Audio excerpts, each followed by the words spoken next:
So, oh, I'm gonna move my mouse because you'll be able to see that. Okay, go away, extra. Okay, cool. Haha. Here we go. Yay. It don't mean a thing if it ain't got that swing.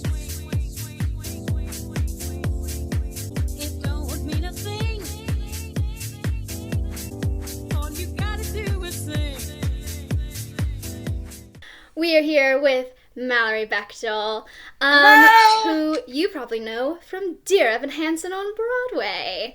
You've also done television and things like that. You've been on Law & Order SVU, FBI Most Wanted, Hereditary, and Known Fear, which is really, really cool. And you've recently done a lot of readings and workshops, which is also very cool. One being the Mrs. Doubtfire reading, which was supposed to open fairly recently. I know. Yeah, it's really bad. But that's really cool.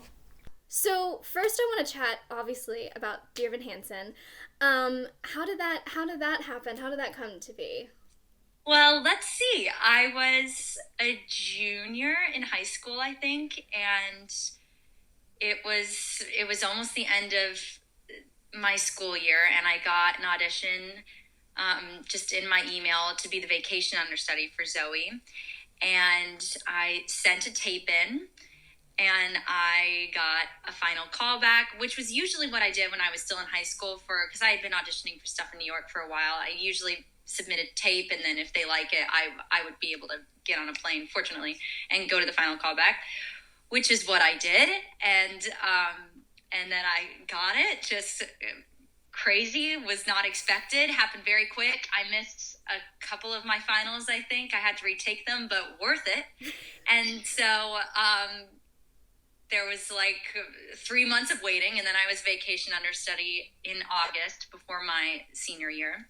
And then I did it again in January, missed a ton of school, again, worth it. And then it's a weird timeline because I found out that they wanted me to take over the role in December. And then I came back and did a little vacation understudying, but it was a big secret. It was weird. Like, we just didn't talk about the fact that it was going to happen. And then I took over in August, and then I did it for a year. And that is how it came to be. Awesome.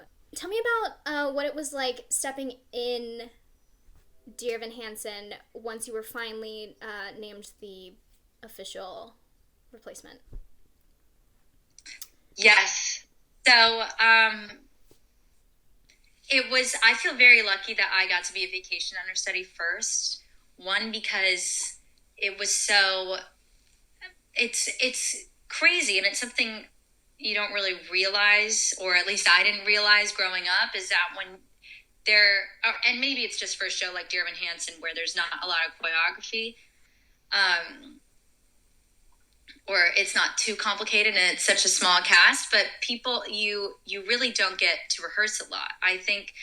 Once I officially came up to replace the role, I think I rehearsed 2 weeks, and then I was in. So it was really nice to have been a vacation understudy, and I had technically known the part for a year, and had a lot of time to think about what I wanted to do. And it was just, it was such a nerve-wracking, scary time, but also because I was a vacation understudy, I kind of knew everyone there, which was really helpful, because that's the other scary thing about stepping into a show, is that everyone knows each other, and everyone's kind of got their own thing going already. That's another thing you don't think about, is that any new person coming in is gonna, whether they're trying to or not, and even if they were trying to imitate exactly what the person before them did, like, just because it's a new person, it's gonna change everything. And so it's gonna change, the way the dad is gonna react in this moment, and that in turn is gonna, so it's always very different when someone steps in. And it was very nice to have kind of known everybody, and I felt very supported, and it was just a blast. The beginning, like the first month, I was just on cloud 9 every day. Was there a part of Dear Evan Hansen that you were always stoked to do, and then a part that you were like, it took you a while to get sort of comfortable with what it was happening. Yes. I think I always really liked doing Only Us from the beginning, because I always would say, here's something I kind of learned without going too much on a tangent, is that I think when I first stepped in, I was really concerned with wanting to be likable. And I think that I think lots of people fall into that trap. I certainly have, that I always want the audience to like me. And Zoe has a lot of unlikable moments. So when I first stepped in, I always liked doing Only Us, because I remember I used to say, I'm like, Zoe, this is nice, Zoe. Like, Zoe's finally nice. So I always liked doing that, and I liked playing the kind of love scene, and I love singing that song. And then I think it took me longer to figure out, one, the scene before Requiem. I felt like it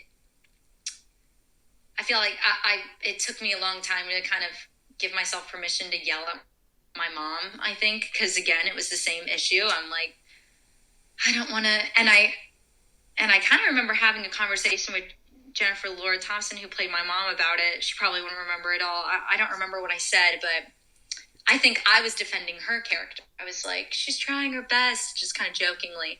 And she said, yeah, but, Zoe is dealing with years of being neglected by her parents. Like, this is the buildup of so much, so many times when they weren't there for her. They were never there for her. And so it was interesting to hear that. And I was like, and I think I finally gave myself permission to, like, really give it to her. I finally understood, and I feel like I learned a valuable lesson just in general going forward in any part that I play, that, sometimes people are unlikable. I certainly am a lot of the time in real life. Like, I shouldn't try to fix what's going on in the scene just so the audience isn't like, ooh, Zoe. So that was something that took a while. And I think the same thing applied for the scene before. If I could tell her, I was like, why is she being so rude? And with doing it more and more, like, at the end of the show, it's like, how could I ever react any other way? Yeah. We were supposed to do the Bye Birdie at the Kennedy Center. And do you have any news on that? Do you know what's up with that? It's, I've been told well, obviously, it didn't happen. What's so crazy is that it still feels like it's just not going to happen, but so much time has passed that it didn't happen. It was, opening night was supposed to be, I think this past Friday, and my mom had sent me a text of her calendar that had Bye Birdie in it, and, kind of sent a sad face. And I hadn't even realized, and I'm up here with my sister, who is so sweet, and I said to her, I was like, oh my gosh, can you believe I had no idea Bye Birdie was supposed to happen this weekend? And she said, oh, dang it, Mallory, I was going to make a toast tomorrow night. She was like, I was so proud that I remembered, and now you know, but she still did a toast anyway, which is very sweet of her. But what I've been told is that it is canceled / maybe postponed, is the official answer. So I really don't know. I would love to still do it. But, at least we weren't halfway through the rehearsal process. Yeah. Always a way, the silver that would be very sad to have put in all the work and then not been able to, which is happening to so many people. It's heart-wrenching. I know. Okay, so I want to go all the way back. Okay. You've been acting and singing for a very, very long time. What got you into this little business? Let's see. So really what it was is that I just liked singing, and my mom thought I was pretty good at it. Very nice of her at the time. And she put me in musical theater classes, and I've just been doing it ever since. Is really what it is. It's weird because I don't have much of I always feel sad that I don't have a real story of like, and this was the moment that because in my mind, I remember wanting to be a pop singer when I was like maybe 4. And I remember wanting to be a zookeeper when I was maybe 4. And then after that, I've just always wanted to do musical theater. So I think my first official show was Twinderella. It's common amongst community theaters. I was a trumpeter. And after that, and then really what happened is then once I turned 7, I'm from Houston, and there's this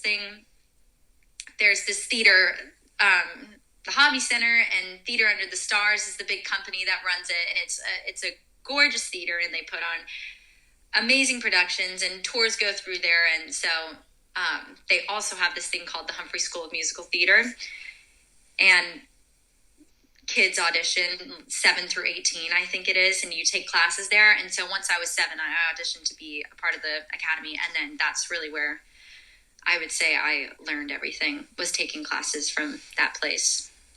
What a blessing to grow up in Houston and want to do theater, because they have such a good scene. So we've talked about Broadway Sessions. Started at Broadway Sessions a very long time ago. You've been there for a while. And Ben absolutely adores you every time you are on stage. I've watched a few of your Broadway Session stuff. So let's talk about that. Let's talk about how you started it and doing that and finding Yeah, it's kind of a weird story. And it's one that, like, it happened so long ago that I feel like I'm about to get stuff wrong when I tell it.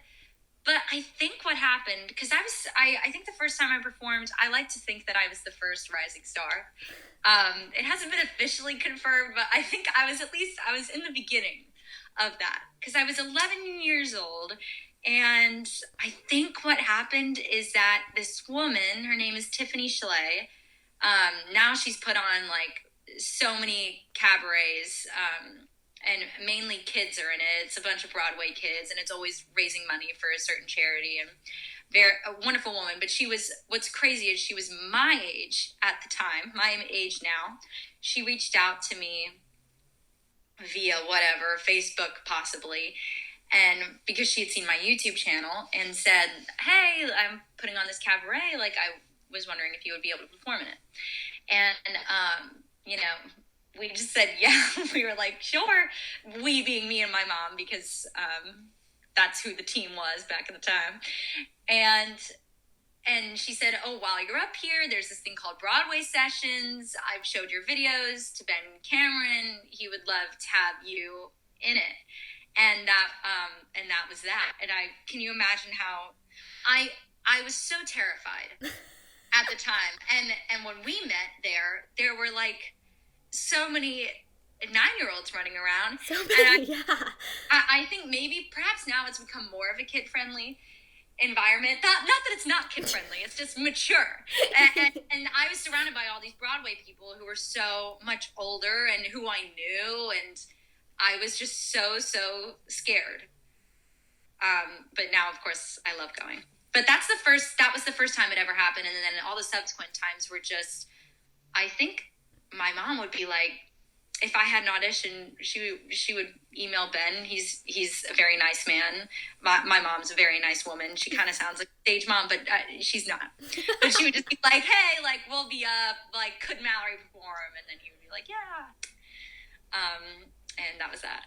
I love Ben. We did an interview while I was in New York City this past semester. He's just fun. He's so much fun. He's very. But we met at Broadway Sessions. I don't even know what the theme was. Oh, it was Emoji Land. That's what it was. Yep. And I did the open mic night, and I will say I was going to go up there and sing Requiem, and then you walked yourself in, and I said, no. So I funny. Changed my song. So you did The Wizard and I. I did The Wizard and I instead, which was also funny. And it was gorgeous. Oh my gosh. It was so good. Okay. Well, I guess we'll call that a quits for Broadway Sessions chatting. Yeah. But, if anyone wants to see any of those videos, Broadway Sessions has my video and Mallory's videos on their YouTube. So on the two of you. We talked a little bit about SVU, and I kind of want to continue talking about that. Was that before Evan Hansen was like announced, or was that? It was, yes, it was. Well, funnily enough, it was right after I vacation understudied for the second time. So it wasn't announced that I was going to be taking over. But what was funny about it is that I missed 2 weeks of school, I think, to do Dear Evan Hansen. And then I flew back home, was home for a week. And then I came right back up to New York and missed more school. This SVU was not your first television show, was it? Well, yeah, it was. It wasn't my first time on a set, I guess you would say. I still feel like such a newbie when I'm talking about it. I had done Hereditary before SVU, but definitely the first time I'm ever like walking into a well-oiled machine. Yeah. So it was very different. Yeah, so tell me how that came to be and what it was like doing something that most musical theater people don't do. It's getting more popular now for musical theater people to move over, especially onto one of the Law and Orders, most likely SVU. But yeah. What was it like? There's a dizzying amount of Dear Evan Hansen cast members who have been on Law and Order SVU. Yes. What was that, the Tonys that James Corden? Yes. And he was like, Law and Order SVU extras? That was really cute. I know exactly what you're talking about. That was funny. It was fun. I had a funny episode. For anyone who's seen it, they kind of know I'm a bit of a risque, kind of effed up, for lack of a better phrase, girl. I was very nervous. I think it's different from doing theater, and hopefully this will change as I get to do more, but I feel a lot more out of my element, and so I'm very much like, don't ask questions, just do, follow orders, let's go. But everyone was really nice. Not surprisingly, everyone loves Mariska. I had never watched Law and Order, so I was very behind on the fandom, I guess. But Mariska was so nice, made me feel so comfortable, and which helped a lot because it was a bit of an uncomfortable. There was some uncomfortable things I had to do. Mainly, the biggest uncomfortable. I think the funniest story. From Law and Order, and it was so quick too. It was like I was there for a week. They put me up in a hotel. I can't believe it. It was so nice. The craziest thing I had to do that I just don't see myself doing for a while now is there's this part in the episode where they discover some compromising photos of me where I'm a little they're a little sexual. And so when I first came, that was the very first thing I had to do. And they take me to this little room, and it's me and a photographer and one other woman. And they're like, just so you know, like they're going to be so subtle. They want to go for subtlety. So it's just going to be like a look to the camera. Like it's all going to be in your gaze. And I'm like, okay, I can do that. And what kept happening is they would take the photos to the director and he would go, maybe a little bit more. So then they're like, okay, like we're going to show a little bit more skin. Like, are you okay? Are you comfortable? And of course I'm just like, yes. Because it's my first day. And then what ended up being, if you watch the episode, you'll see what the photos, I think we went back and forth like 7 times. In the end, like I full on had a lollipop. I'm licking it. I'm sticking my butt out towards the camera. Like it's ridiculous. So that's the story I always tell about that because I just think it's what a first day to have for little old Mal. I was so nervous. Those are all the questions that I have for you. Someone on Instagram asked if you weren't in theater, what would you be pursuing instead? A great question. I always liked writing as a kid. And so as a kid and as a teenager, I've always said that I would have wanted to be an author if I didn't do theater, which feels like a fake answer because it's still really just kind of in the same wing of, being creative. But recently, and here's my other option, and I think I'm only saying this because I'm reading a book right now about this very inspiring woman. It's called You Should Talk to Somebody. You should talk to somebody. It could be someone. You should talk to somebody, I think is what it's called. But she's a therapist. And so, of course, I'm sitting here and I'm like, I want to be a therapist. She's changing lives. I've never wanted to be a doctor or anything. So Yeah. somewhere I can itch my little creative bone, ideally. Yeah. Well, thank you for sitting down and chatting with me. Of course. And hopefully, Broadway will be back. Just hopefully soon. Yeah. It's coming. It'll be back. It'll be better than ever. And someone tweeted and was like, all these people on hiatus right now, Renee Rapp is going to come back with the best belt she has ever had on voice rest. Everyone's getting major vocal rest. Yeah, major vocal rest. That's fun. Everyone make sure you follow Mallory, and you actually do have a YouTube, so we'll throw that down in your in the description. And if you liked this interview, make sure you like and subscribe. And yeah, thank you so much. Thank you so much for having me.